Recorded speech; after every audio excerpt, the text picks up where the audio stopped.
Good day, everyone. Today, we will discuss language ideology and its connection to power, society, colonialism, literacy, and multilingualism.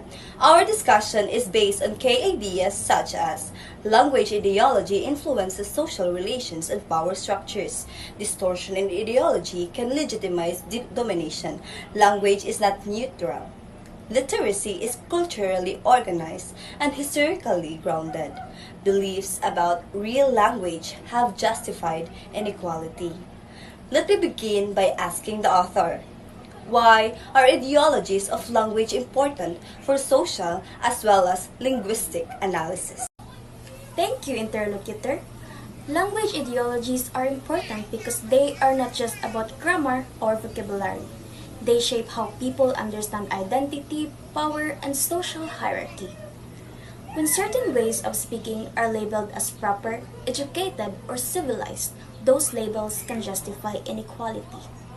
In colonial context, perceived linguistic structure often carried political meaning.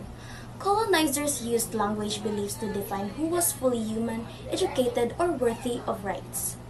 Language is not neutral. It participates in shaping and maintaining power structures.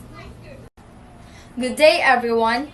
As a student of linguistics and future English teacher, I see linguistic ideology act as an interpretive filter.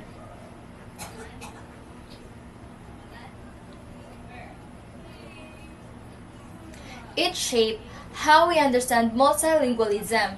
For example, if we believe English is superior, we might treat local languages as less valuable.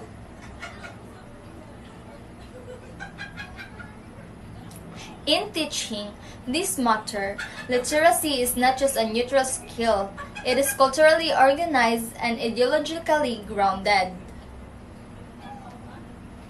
So in the classroom, we must recognize students, languages as resources, not deficiencies.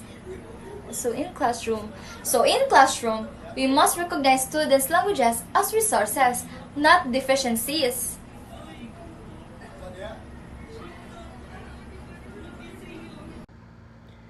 From an objective perspective, research shows the language hierarchies correlate with power distribution in society.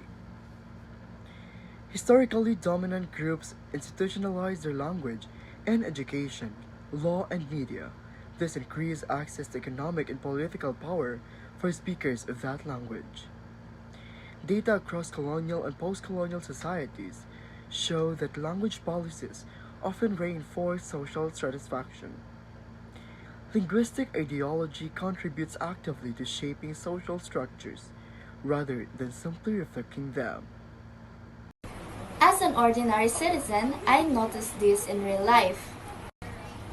When someone speaks with a strong accent or uses a regional language, people sometimes judge them as less educated. That shows language is connected to how we define and value human beings.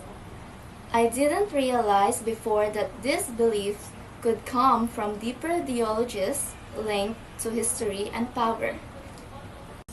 So I would like to raise some questions. So how exactly does distortion in ideology legitimize domination? So if language is not neutral, can we ever have fair language policies? So how do beliefs about real or standard language continue to influence education today? So how can teachers prevent reinforcement inequality through language? Thank you, everyone. From this discussion, we've learned that language ideology shapes identity and power. It has been used historically to justify colonial domination. Literacy and multilingualism are socially and culturally grounded. Language beliefs influence policy, education, and social value. Understanding these connections helps us critically examine how language functions in society today.